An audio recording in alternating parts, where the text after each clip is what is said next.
Baiklah Bapak Ibu, marilah kita memulaikan pertemuan kita pada pagi hari ini.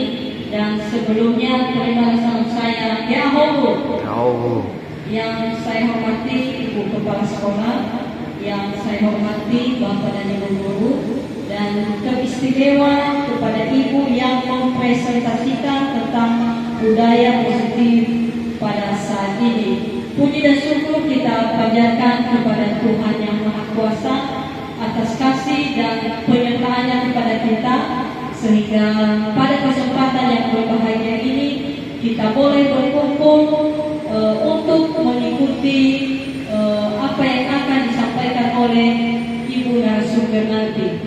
Pada kesempatan ini juga kami memberikan kesempatan kepada Ibu Kepala Sekolah untuk menyampaikan sepatah dua kata-kata. Kepada Ibu kami persilakan.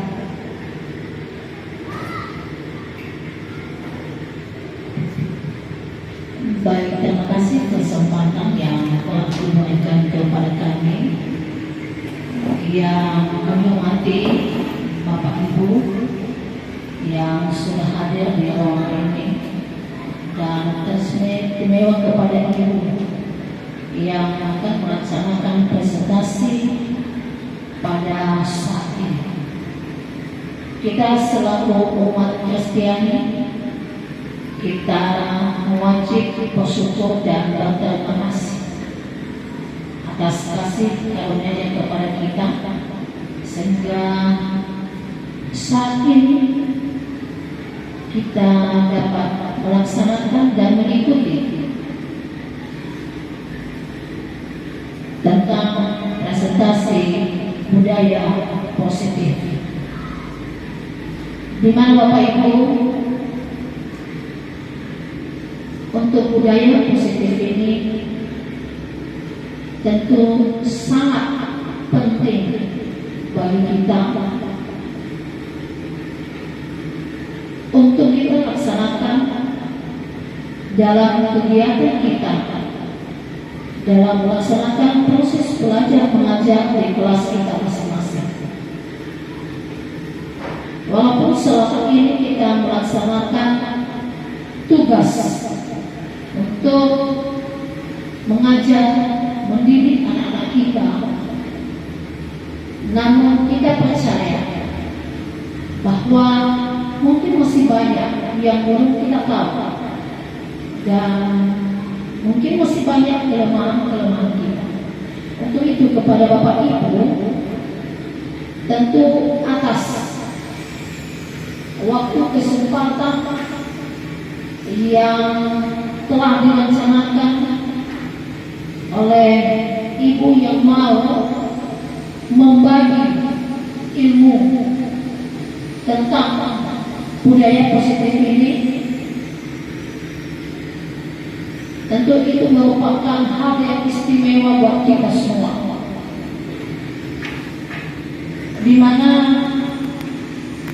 dengan perkembangan pengetahuan, perkembangan teknologi, perkembangan pendidikan saat ini, tentu banyak hal-hal yang perlu kita tahu.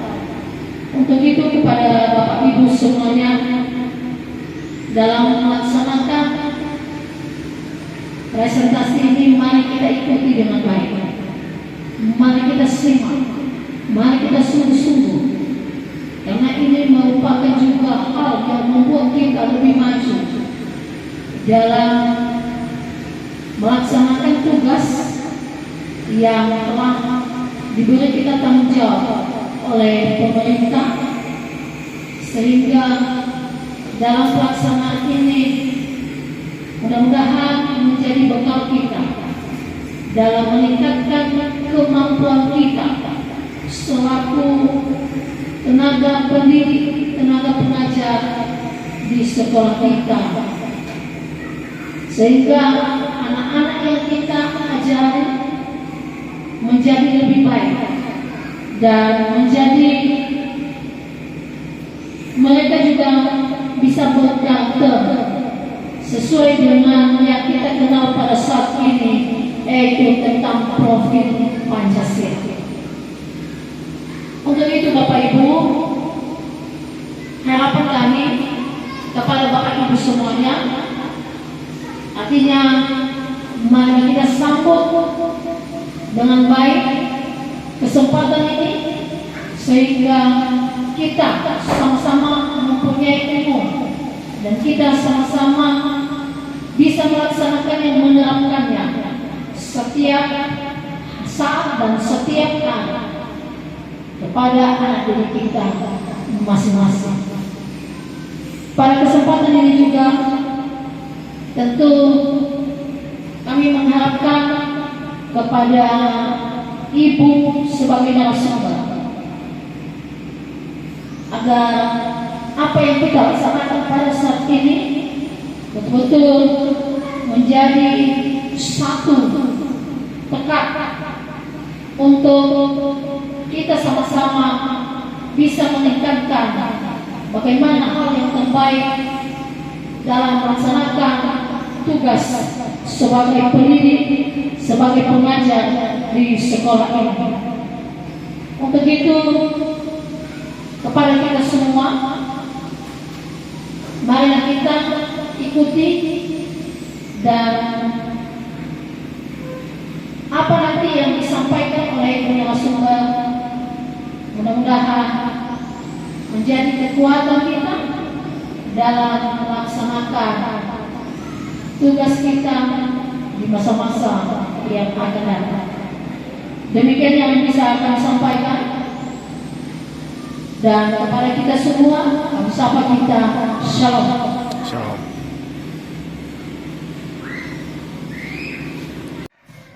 Dan sekarang kami berikan kesempatan kepada Ibu narasumber untuk mempresentasikan tentang budaya positif.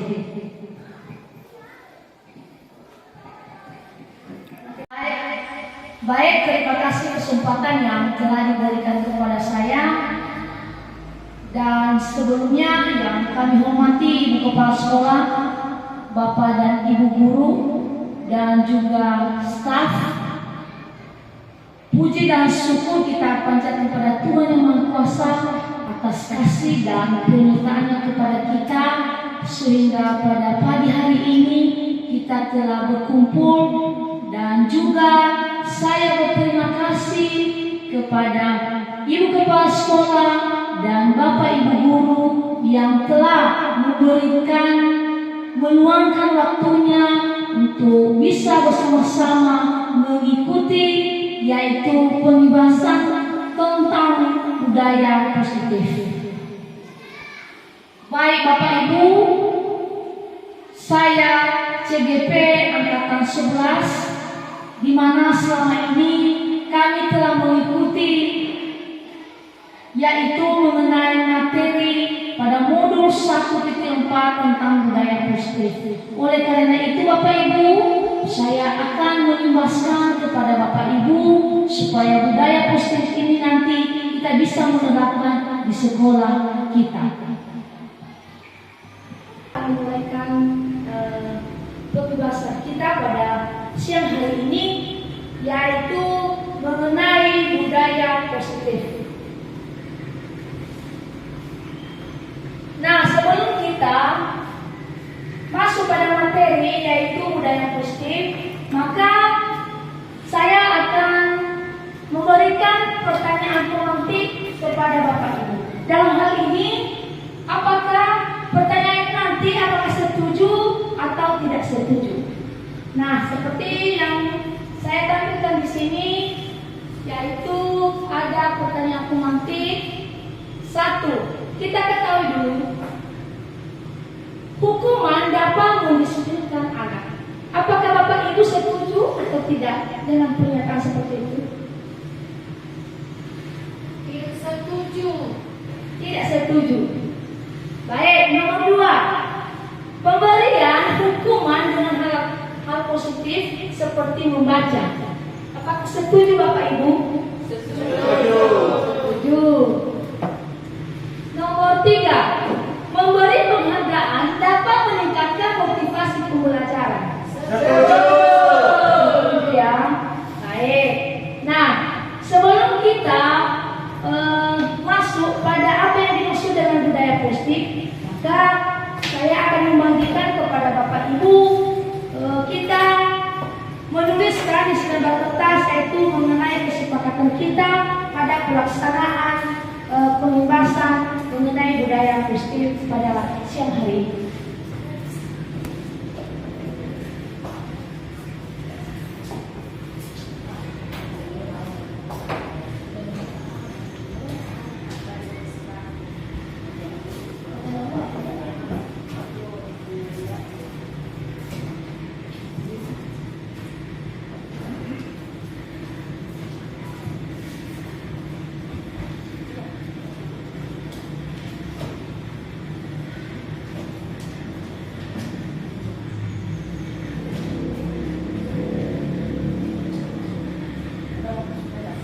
Baik Bapak Ibu, tadi sudah saya bagikan kertas kepada Bapak Ibu.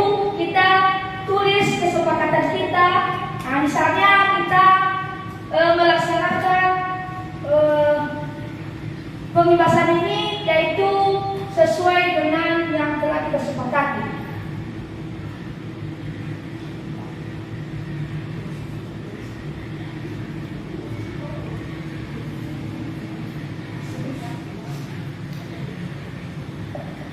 Misalnya Bapak Ibu jika keluar kita permisi, nah, seperti itu.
Bapak Ibu kalau sudah siap boleh diinterview di depan.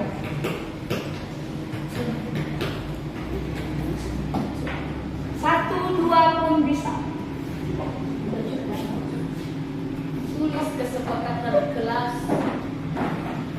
yang dapat menunjukkan budaya positif.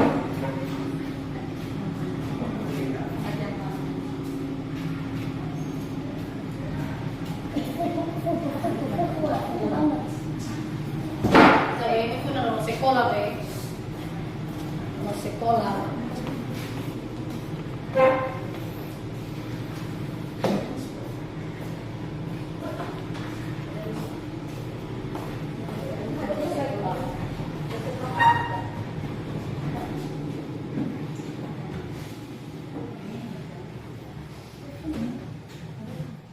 Jadi selama kita mengikuti materi ini, maka ada kesepakatan kita, yaitu satu, saling menghargai pendapat teman.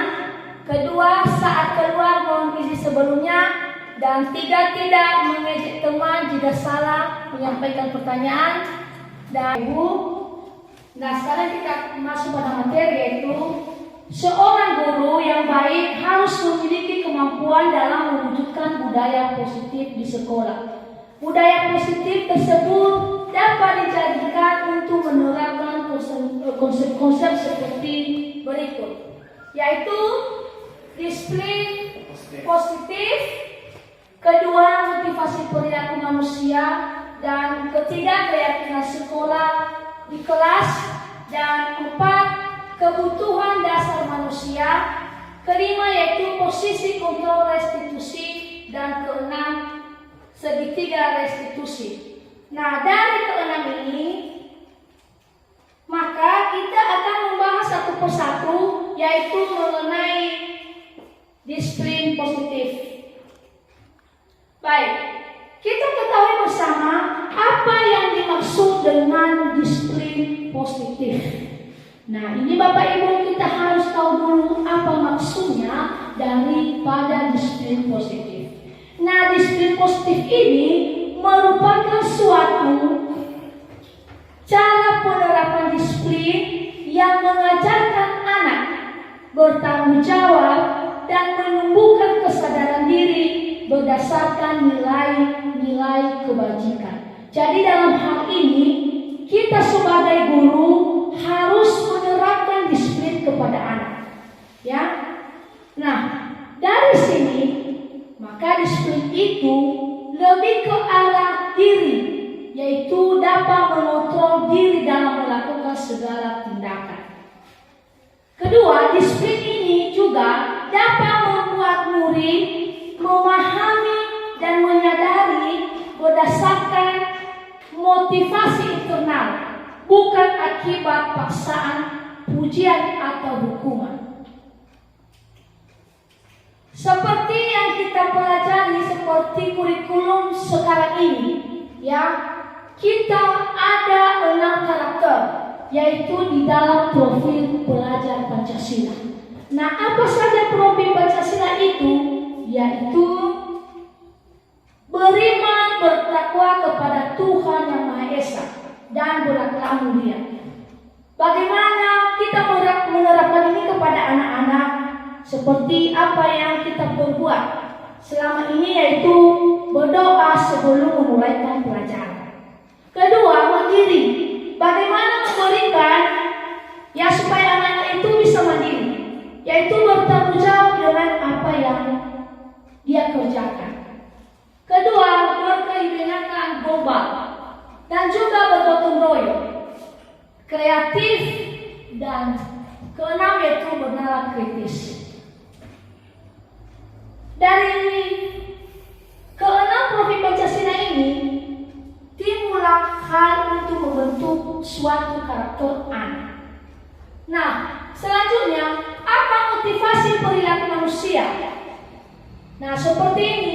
Ada 3 perilaku manusia, yaitu untuk menghindari ketidaknyamanan atau hukuman. Nah, itu yang perlu kita pahami. Dan kedua, untuk mendapatkan imbalan atau penghargaan dari orang lain. Ya, jadi ada 3 motivasi yang mendorong manusia itu berbuah hal. Ya, dia itu menghindari ketidaknyamanan atau hukuman. Dia juga ingin mendapatkan imbalan, ya, supaya dia mendapatkan penghargaan dengan orang lain. Ketiga, untuk menjadi orang yang mereka inginkan dan menghargai diri sendiri dengan nilai-nilai yang mereka percaya. Dari situ kita bisa membuat yaitu keyakinan sekolah di dalam kelas. Nah, dalam hal ini guru berperan dalam mewujudkan terbentuknya keyakinan sekolah atau kelas dengan adanya kesepakatan antara guru dan murid. Nah, di sini Bapak Ibu, yang mungkin selama ini kita hanya bisa saja kita memberikan keyakinan kepada anak-anak. Nah, dari sini kita bisa mewujudkan itu dengan melaksanakan kesepakatan kelas. Ya, jadi sebelum memulai pelajaran, kita terlebih dahulu mengambil suatu kesepakatan kepada anak-anak. Nah, misalnya seperti di kelas saya, ini kami sudah membuat kesepakatan. Nah, misalnya tidak boleh mengganggu teman, tidak boleh makan jika sedang belajar. Nah, dari hal-hal ini maka kita bisa mendapatkan yaitu suatu keyakinan, dan anak-anak itu juga bisa melaksanakan sesuai dengan kesepakatan kelas. Lalu keyakinan sekolah atau kelas berupa pernyataan-pernyataan universal yang mudah diingat dan dipahami dan harus diterapkan di lingkungan sekolah. Nah, itu keyakinan tadi. Misalnya contoh ini ya, nilai-nilai ini, misalnya mengambil kesepakatan kelas, datang ke sekolah tepat waktu. Berarti kita bisa kita bisa mendapatkan nilai kebajikan di situ, yaitu penerapan disiplin. Nah, seperti ini Bapak Ibu. Ya, setelah ada kesepakatan kelas, maka kita bisa membuat dan menempelkan di dinding. Ya, apa keyakinan kelas yang harus diingat oleh anak-anak. Nah, kedua, selanjutnya dari kebutuhan dasar manusia. Nah, di sini juga ada kebutuhan dasar manusia. Nah, kita ketahui dulu apa pengertian daripada kebutuhan dasar manusia. Kebutuhan manusia dapat diartikan sebagai sesuatu yang dibutuhkan oleh manusia atau keinginan manusia yang harus dipenuhi demi tercapainya kepuasan rohani maupun jasmani. Untuk keberlangsungan hidupnya, kebutuhan ini dapat berupa barang atau jasa. Jadi kita sebagai manusia ada kebutuhan dasar kita, ya, baik kebutuhan jasmani maupun rohani kita. Begitu juga anak-anak. Nah, apa kebutuhan dasar kita? Yaitu bertahan hidup. Kedua, kasih sayang dan rasa terima. Ketiga, penguasaan. Keempat, kebebasan. Dan kelima adalah kesenangan. Itu yang dibutuhkan oleh manusia. Lalu kita bisa melihat di sini dari kebutuhan dasar tadi, maka kita bisa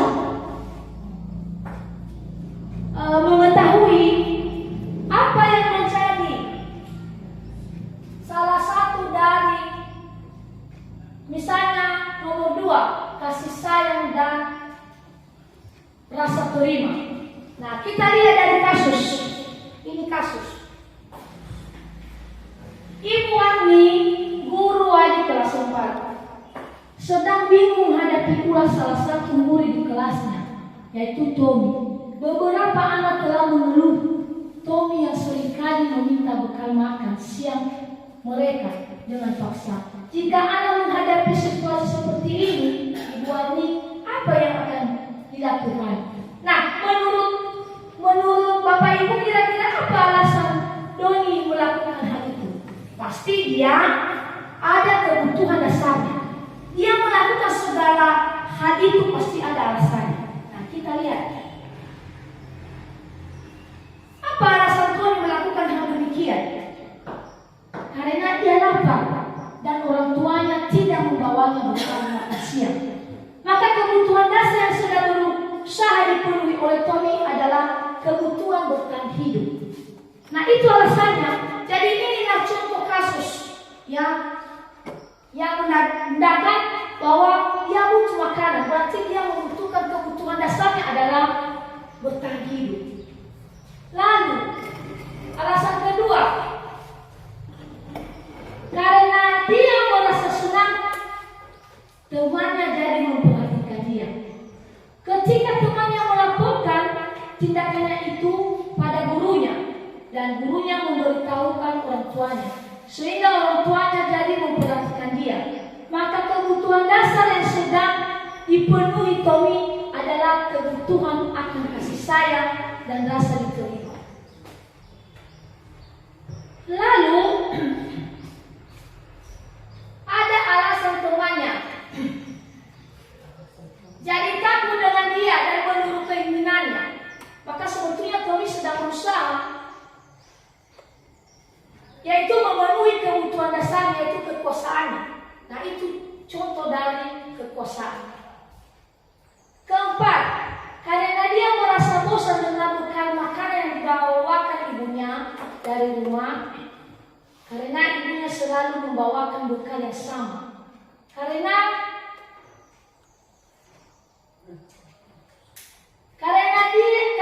itu dia ingin mencoba makanan teman-temannya yang beraneka ragam. Maka Tommy sedang berusaha memenuhi kebutuhannya. Jadi di sini kebebasannya, dia kebutuhannya adalah kebebasan. Ya, dia memilih makanannya. Lalu nomor 5,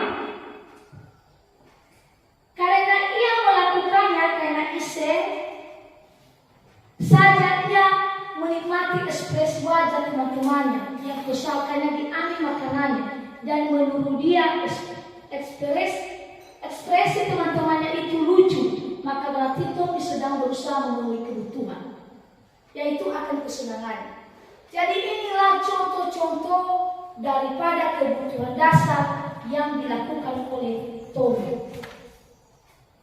Lalu dari kasus itu kita bisa mengetahui, yaitu posisi kontrol restitusi atau bagaimana metode pendisiplinan yang paling baik.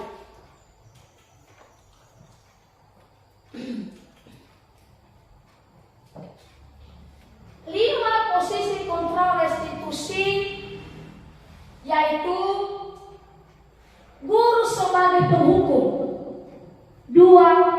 Guru sebagai pembuat, merasa bersalah, dan guru sebagai teman, dan 4. Pemantau, dan juga kelima itu sebagai manajer. Nah, di sini Bapak Ibu kita bisa melihat 5 posisi kontrol restitusi itu, ya. Apakah yang kelima ini mana yang seharusnya kita sebagai guru dalam hal ini? Misalnya, contoh ya, penghukum. Guru berbuat, misalnya ini ada kali 5, ya, 5 kontrol restitusi itu, yaitu sebagai penghukum. Contoh di sini, menghati atau menunjuk-nunjuk, ya, menyakiti atau menyindir, membuat rasa bersalah. Bagaimana kalau membuat rasa bersalah? Berceramah dengan mengatakan seharusnya ibu kecewa.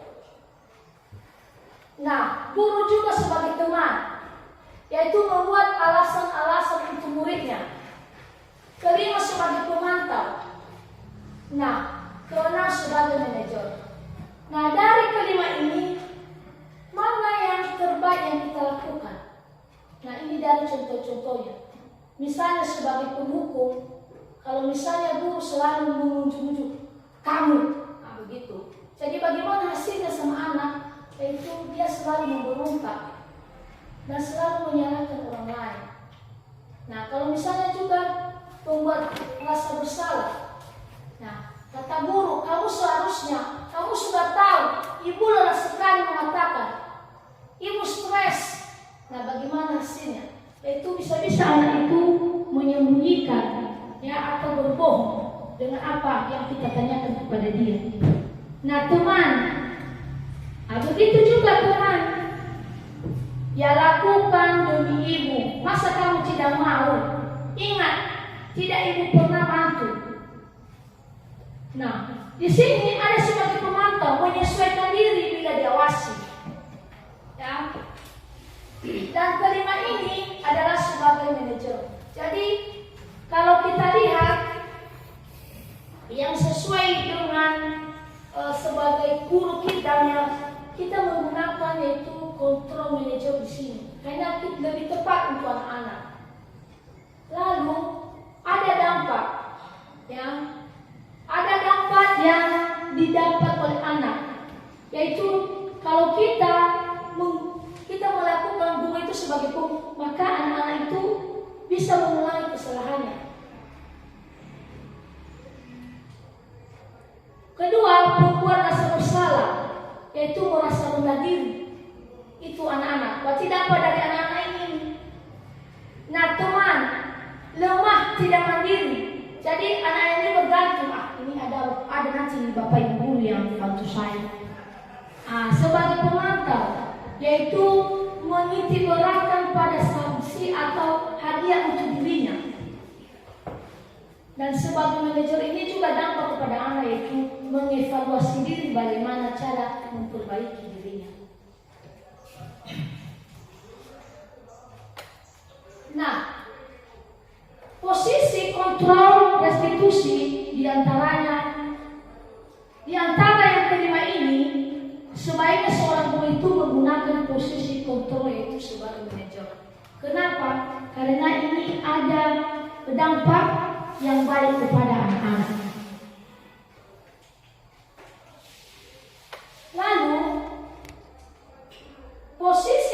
kontrol restitusi ini, yaitu sebagai manajer, yaitu guru dapat berbuat sesuatu bersama murid dan mempersilahkan murid bertanggung jawab dan mendukung murid agar dapat menemukan solusi. Jadi kalau kita memperlakukan ini, kita menggunakan ini, kontrol ini, maka anak-anak itu bisa bertanggung jawab dan dapat menemukan solusi apa kesalahan yang dia perbuat.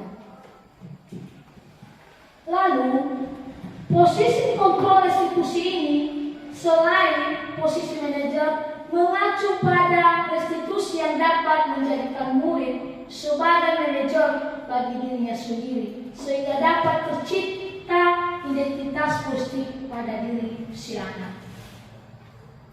Nah, kita tahu dulu apa arti daripada segitiga restitusi itu. Nah, segitiga restitusi itu adalah proses untuk menciptakan kondisi bagi peserta didik untuk memperbaiki kesalahan mereka sehingga mereka bisa kembali pada kelompok mereka dengan karakter yang lebih kuat. Lalu, dalam melakukan segitiga restitusi ini ada 3 tahapan. Ya, ada 3 tahapan, yaitu menstabilkan identitas, dan kedua validasi tindakan yang salah, dan ketiga menanyakan keyakinan kelas. Ya. Nah, bagaimana cara dalam melakukan tahapan segitiga restitusi ini? Salah satunya itu tadi menstabilkan identitas. Menstabilkan identitas dilakukan berdasarkan prinsip bahwa membuat kesalahan adalah bagian dari proses pembelajaran yang nantinya akan menggeser identitas kakak ke arah identitas sukses. Nah, 2 juga menstabilkan identitas. Berbuat salah itu, nah misalnya, kalau misalnya anak-anak berbuat salah, misalnya dia terlambat, mungkin Bapak Ibu guru, ya ada saya juga, kalau anak-anak itu terlambat langsung sintang, kenapa terlambat? Tidak Bapak Ibu guru. Setelah kita tahu, dan saya bukan hanya Bapak Ibu guru, saya juga kadang-kadang menyadari yang saya lakukan selama ini juga tidak benar, ya tidak benar. Jadi dengan kita tahu hari ini, maka bisa kita memperlakukan kepada anak-anak. Sebenarnya menstabilkan identitas ini adalah kita harus dulu memanggil anak-anak itu. Itu misalnya, kenapa kamu terlambat? Kenapa? Pada saat dia berbuat kesalahan itu, pasti dia ada alasannya. Berbuat salah itu hal manusiawi.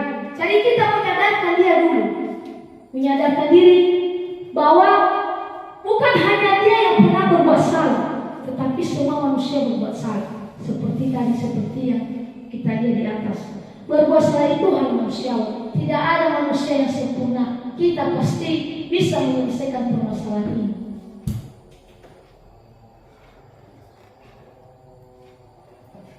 Jadi tidak tertarik untuk mencari tahu siapa yang benar. Jadi kita tidak perlu siapa yang salah, siapa yang tidak. Ya, untuk mencari tahu siapa yang benar, siapa yang salah, Bapak Ibu lebih tertarik untuk menyelesaikan salah. Menyalahkan diri sendiri terus menerus, apakah kamu bersikap baik pada diri sendiri? Nah, sekarang validasi tindakan yang salah. Kita memvalidasi tindakan yang salah.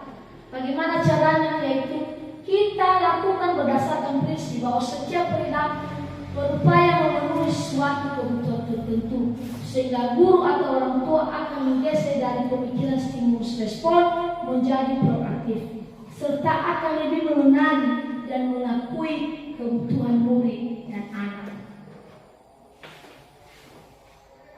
Validasi tindakan yang salah ini kamu pasti punya alasan. Nah, itu yang kita tanyakan kepada anak-anak. Kamu pasti punya alasan mengapa melakukannya. Apa yang penting kamu lakukan? Kamu boleh tetap berusaha menjaga sikap itu, tapi tambah sikap yang lain yang baru.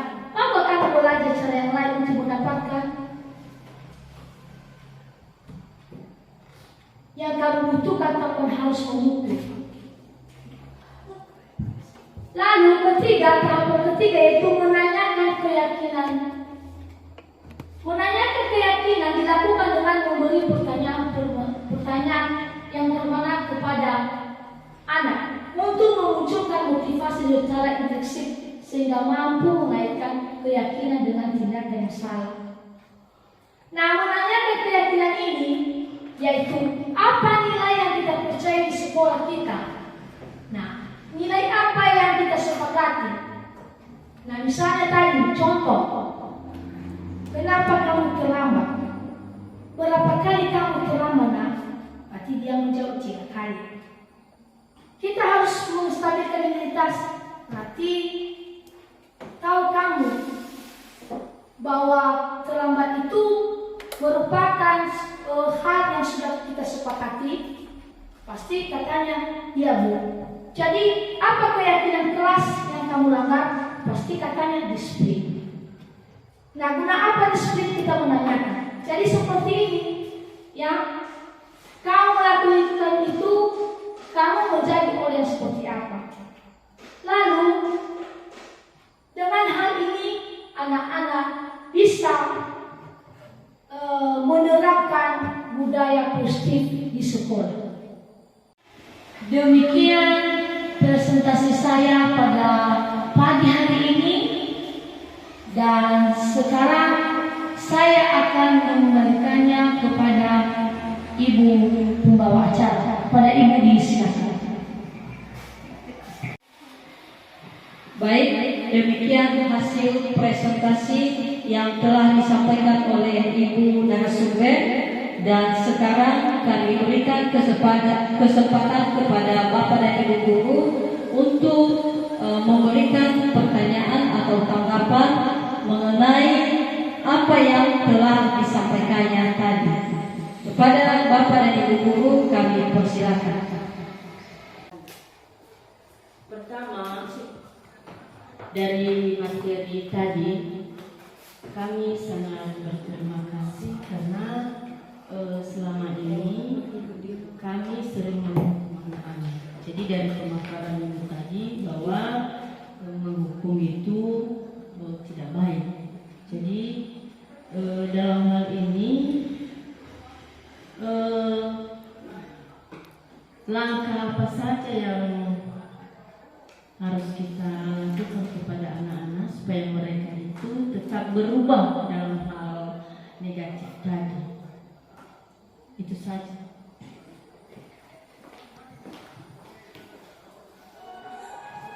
Baik Bapak Ibu, kita sudah mendengarkan tadi apa pertanyaan dari Ibu Aki, bahwasanya bagaimana anak-anak itu bisa menyadari akan kesalahannya, sehingga dia tidak bisa mengulangi kesalahan yang telah diperbuat.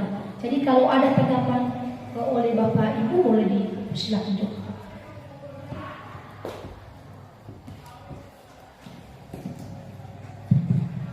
Baik, sedikit kita mengetahui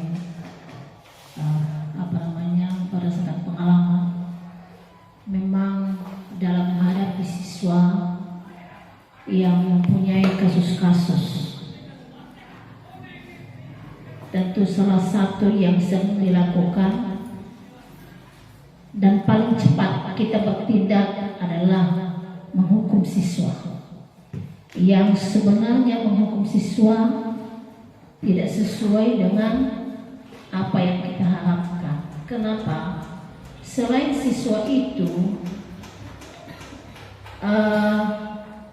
pribadinya pada saat dia dihukum, maka apa dampaknya bagi siswa? Pertama, siswa itu tidak percaya diri dan takut.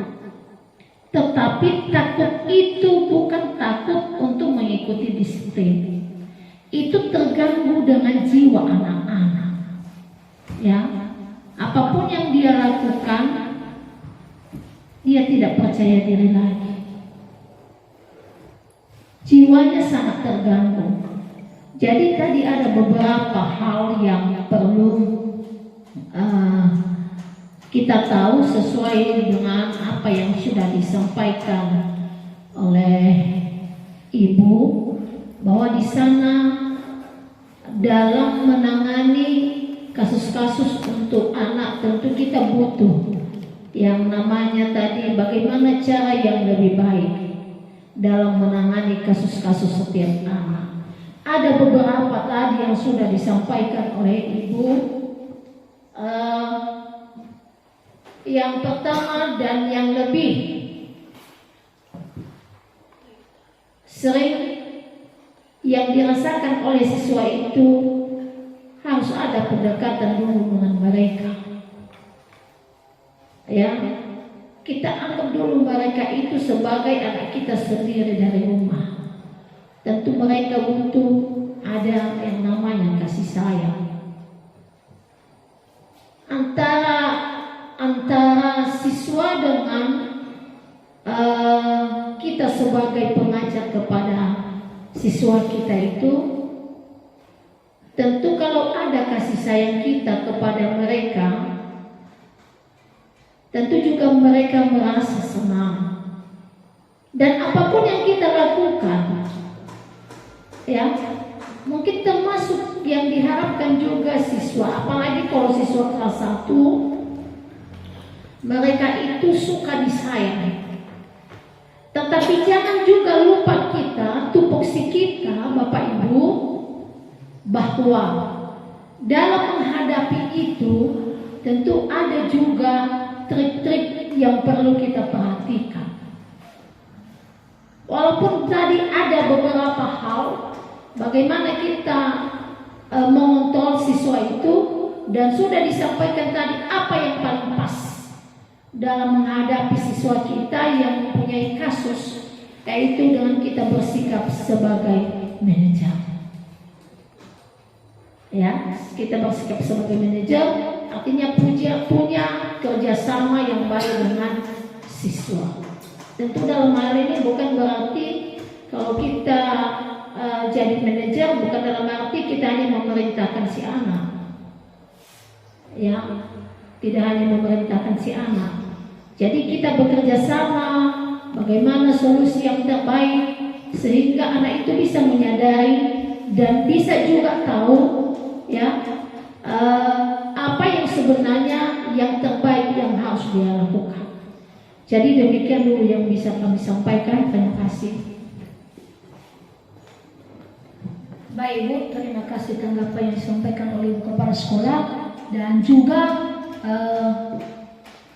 pertanyaan yang disampaikan oleh Ibu Aki tadi, yaitu apa langkah-langkah supaya anak itu tidak akan mengulangi perbuatannya lagi. Karena yang disampaikan Ibu Kepala Sekolah tadi, yaitu kita mempunyai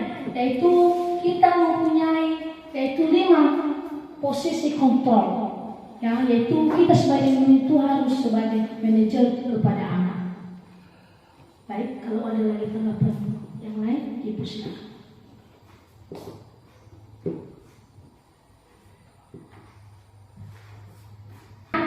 Maka kita akan merefleksikan apa tadi yang telah kita dengar dan sesuai dengan materi yang saya sampaikan tadi. Nah, kita refleksikan ya Bapak Ibu.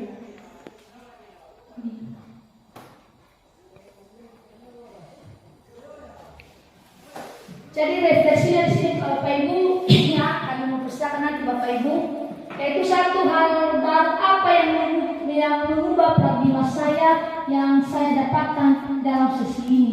Jadi maksudnya apa yang bisa Bapak Ibu menjadi motivasi dalam mengikuti tadi materi yang saya sampaikan.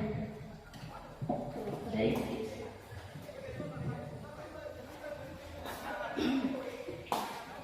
Baik, terima kasih waktu dan kesempatan yang telah diberikan kepada saya. Yang menjadi refleksi saya pada pemaparan Ibu, yaitu saya memperoleh ilmu baru bagaimana cara menghadapi anak-anak dalam disiplin positif, dapat membantu anak-anak mengembangkan diri tanpa hukuman dan hadiah, dan dapat juga membantu anak-anak mengeksplorasi dirinya menjadi lebih bersemangat dalam pembelajaran dan belajar mendisiplinkan diri tanpa adanya paksaan, dan tidak selamanya hukuman itu dapat merubah siswa. Terima kasih. Baik Ibu, terima kasih refleksi yang telah Ibu sampaikan. Ada lagi yang berdua? Baik, terima kasih waktu dan kesempatan yang diberikan kepada kami, yang membuat saya tertarik dari penjelasan Ibu bahwasanya selama ini kadangkala kita membuat siswa itu tertekan. Mengapa? Karena tanpa merefleksikan diri apa yang mereka perbuat itu salah, sehingga dengan sendirinya bisa membuat tindakan dengan sepihak saja tanpa mempertimbangkan bahwasanya sikap yang kita lakukan itu adalah membuat moral anak ataupun sikap anak menjadi lemah. Dengan demikian, marilah kita mengubah cara untuk mendidik anak ini sehingga mereka menjadi anak yang baik dan unggul, sehingga mereka juga sukses sesuai dengan harapan nusa dan bangsa. Terima kasih. Baik Bu, terima kasih atas refleksinya. Dan nomor 3 yaitu peran anak seperti apa yang saya lakukan setelah mengikuti sesi ini.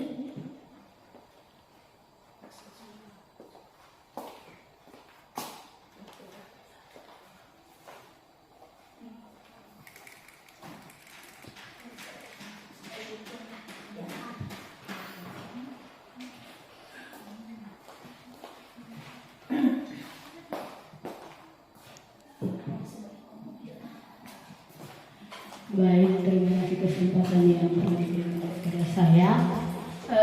Di sini saya akan merefleksikan diri sedikit saja. Setelah mempelajari materi pada hari ini, secara pribadi saya menyadari bahwa ada banyak kesalahan-kesalahan yang saya lakukan selama ini dalam mendidik siswa. Kemudian setelah saya mempelajari materi ini, semoga setelah ini saya bisa mempraktekkannya kepada peserta didik saya, bagaimana itu budaya yang positif. Sebenarnya saya sudah mulai di kelas saya mengenai budaya positif ini tentang keyakinan kelas, dan semoga ke depan ini akan bisa berlanjut.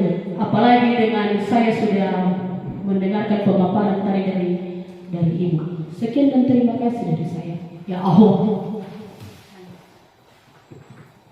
Baik Bapak Ibu, terima kasih atas refleksinya. Ya, saya senang dengan Bapak Ibu juga sudah merefleksikan dan sudah paham apa yang yang saya sampaikan pada hari ini, dan semoga budaya positif ini kita bisa menerapkan di sekolah kita, baik saya maupun Bapak Ibu. Demikian saja. Ya Allah. Demikianlah hasil presentasi yang telah disampaikan oleh Ibu Darmawati. Kami ucapkan terima kasih, dan apabila ada kesalahan kami dari awal hingga selesai ini, baik untuk kata kami yang tidak sesuai, kami mohon untuk dimaafkan, dan kembali kami sapa kita. Ya Allah.